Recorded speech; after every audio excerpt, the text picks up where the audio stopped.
আমাদের আজকের আলোচ্য বিষয় হচ্ছে বীজগণিতের গুণ। এগুলো আমরা কিভাবে করব। মনে রাখতে হবে, বেজ যদি সমান হয়, অর্থাৎ বেজ বলতে হচ্ছে মূল যে ভিত্তিটা, এটাকে বলে বেজ। ঠিক আছে, এটাকে বলে পাওয়ার। এই যে এটাকে বলে পাওয়ার, এটাকে বলে পাওয়ার। এখানে মনে মনে এক আছে, কোনো কিছু নাই মানে মনে মনে উপরে কিন্তু এক আছে। ঠিক আছে, এখানে কত মনে মনে এক আছে, মনে মনে এক আছে।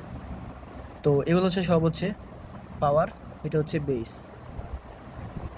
এখন বেস যদি সমান হয় মানে কি, এটারও বেস এক্স, এটারও বেস কিন্তু এক্স, মূল। ঠিক আছে, বেস ভিত্তি বা মূল। তো মূল যদি সমান হয়, গুণের সময় পাওয়ারগুলো যোগ হয়।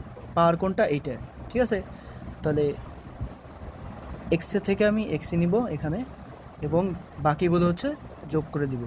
মানে 4+3 কত হবে? x⁻7। তাহলে বেস যদি সমান হয় মানে এক্স এক্স দুটোই সমান, তাহলে গুণের সময় পাওয়ারগুলো যোগ হয়। ঠিক আছে, এটা এরকম, বেস যদি সমান হয়, দুটোর বেস সমান, গুণের সময় পাওয়ারগুলো কি হবে? যোগ হবে। তাহলে আমি এটা দেখাই আর একবার, x⁻11। আচ্ছা, এরপর হচ্ছে পি, এখানে মনে মনে এক আছে, এখানে কিন্তু মনে মনে এক আছে, এক এক যোগ করলে কত হয়? 2। তাহলে পি এর উপরে কত হবে? 1+1 সমান p²। তো এটা হচ্ছে নিয়ম, বেস যদি সমান হয়, গুণের সময় পাওয়ারগুলো যোগ হবে। এটা এরকম, বেস সমান আছে, গুণের সময় পাওয়ারগুলো কি হবে?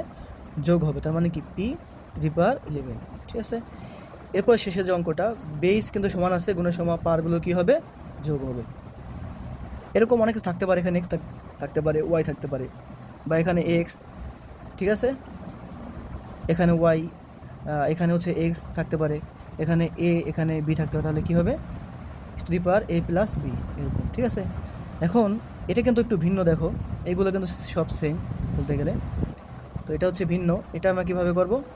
এটা হচ্ছে যে বেজের পাওয়ার, বেজের উপর পাওয়ার, তার উপর পাওয়ার। ঠিক আছে, বেজের একটা বেজের উপর পাওয়ার আছে এবং তার উপর আবার পাওয়ার। তাহলে পাওয়ারের মাথায় পাওয়ার থাকলে পাওয়ারে পাওয়ারে গুণ হবে। ঠিক আছে, এটা নিয়ম, সূচকীয় নিয়ম, x⁴। এটাও এরকম, বেজ বেজ আছে, এরপর পাওয়ার আছে উপরে, তার উপর আবার পাওয়ার আছে। যদি এরকম থাকে ব্র্যাকেট সহকারে, তাহলে সেই পাওয়ারে পাওয়ারে গুণ হবে। ঠিক আছে, তাহলে 4×2 = 8, x⁸8। ঠিক আছে, এরকম হচ্ছে নিয়ম আর কি। এবং কোনো কিছুর মাথায় যদি শূন্য থাকে, তাহলে সেটা কি হবে? 1 হবে। আমরা ধরে নেব কি 1। আর এটা হচ্ছে নিয়ম আর কি, কোনো কিছু মাথায় যদি পাওয়ার যদি শূন্য থাকে, তাহলে কি হবে? সেটা 1 হবে। এগুলো পারলে আমরা কিন্তু পরবর্তীতে যে বড় বড় গুণ আছে, ওই গুণগুলো কিন্তু করতে পারবো। এইগুলো হচ্ছে বেসিক। ঠিক আছে, আশা করি এগুলো বুঝতে পেরেছো।